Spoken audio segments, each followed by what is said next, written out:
trying to make sure I don't have to lean like people on here can hear you right now. But yeah, I think Yep, it's we can hear. okay, cool. Thank you. Yeah, but when you like if you stand over there, you might have to like project a little bit more. Otherwise, so yeah, I don't know where it is, but they can hear you. So Okay. all right. Hope everything goes out. What's up? If there have been some, we've missed them. Yeah.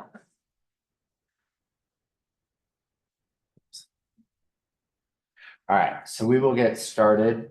So welcome to the Fall Prevention Lunch and Learn. I know all of you, including the one on the virtual call. So pretty much this is about how exercise, or specifically like plyometrics can help with like fall prevention or at least limiting falls or reducing the impact of what falls could have, whether we're younger, older, just making sure that we're pretty much like ready to like react. But so I'll talk for probably about 5-10 minutes on the first 5 slides. There will be some information, but then the last part of it will be a little more practical. And you could participate in some, or you could participate in all. It's totally up to you, but I will be showing exercises, some a little more complex than the others. But again, I'll break it down for you and we'll, make it make sense. All right. Okay. So why are we talking about this? Which is roughly what I mentioned a little bit.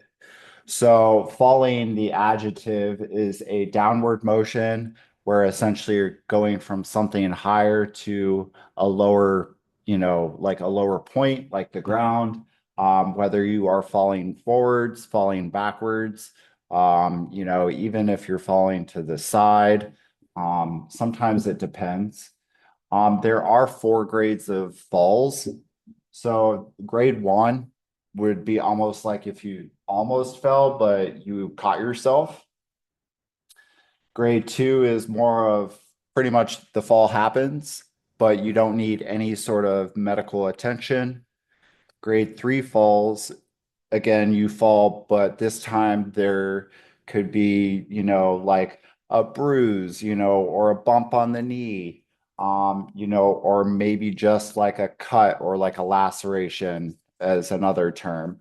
And that may require some medical attention. And then grade 4 falls are the most severe and do require some, or well, pretty much like hospitalization, maybe a surgery. Um, Hopefully it doesn't lead to that. But so for this last sentence, the first part is kind of more in reference to athletes. So athletes, when they have injuries, the injuries happen in either 2 planes of motion.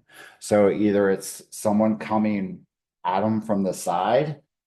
So like if someone comes at them like, and hits their knee like in football, or it's more of a rotational aspect. Okay.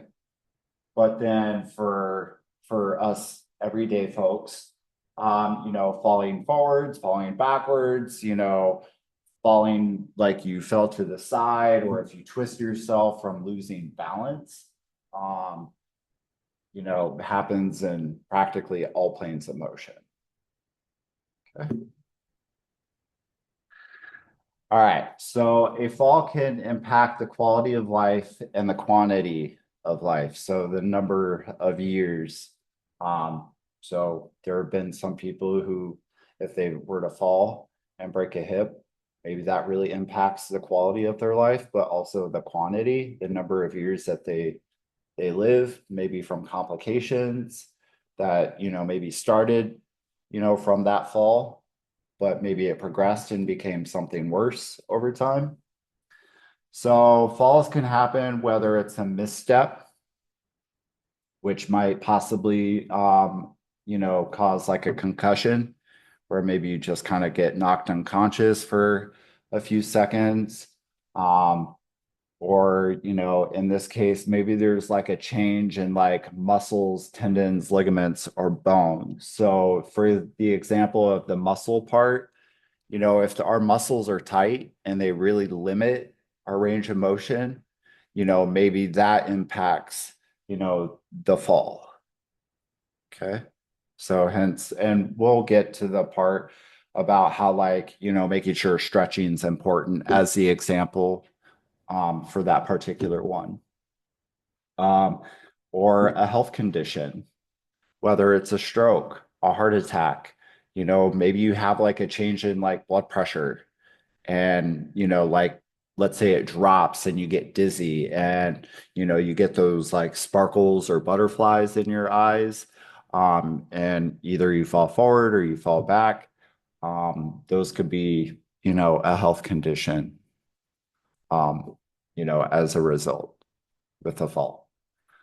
So like I had mentioned earlier, that falls they could cause bruises, they could cause cuts, they could cause fractures, more serious things, brain bleeding, concussions, especially if you hit your head on something, whether it's like your counter or the ground.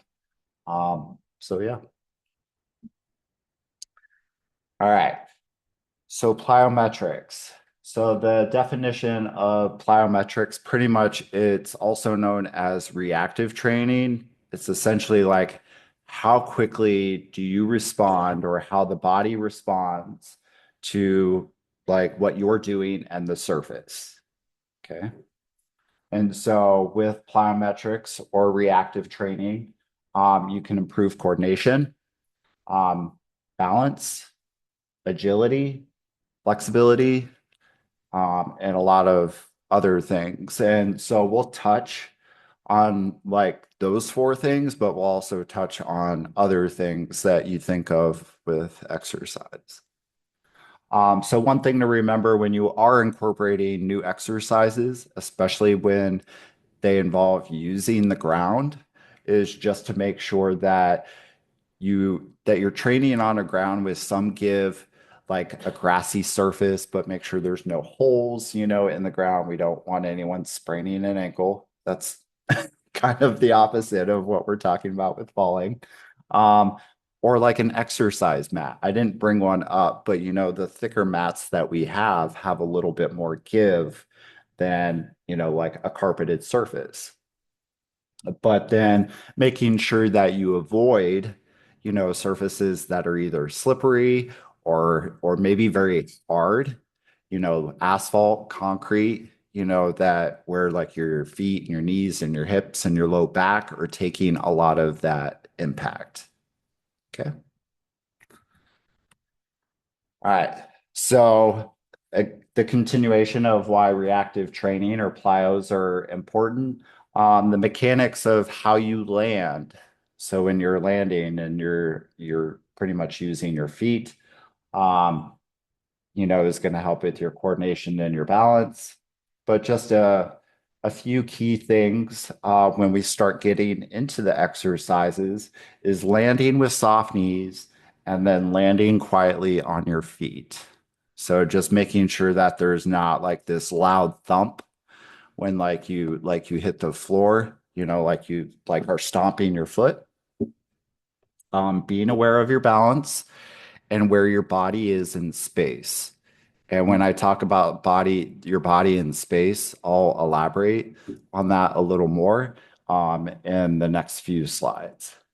And then the last key that's really important when we're incorporating this reactive training is pretty much progress slowly.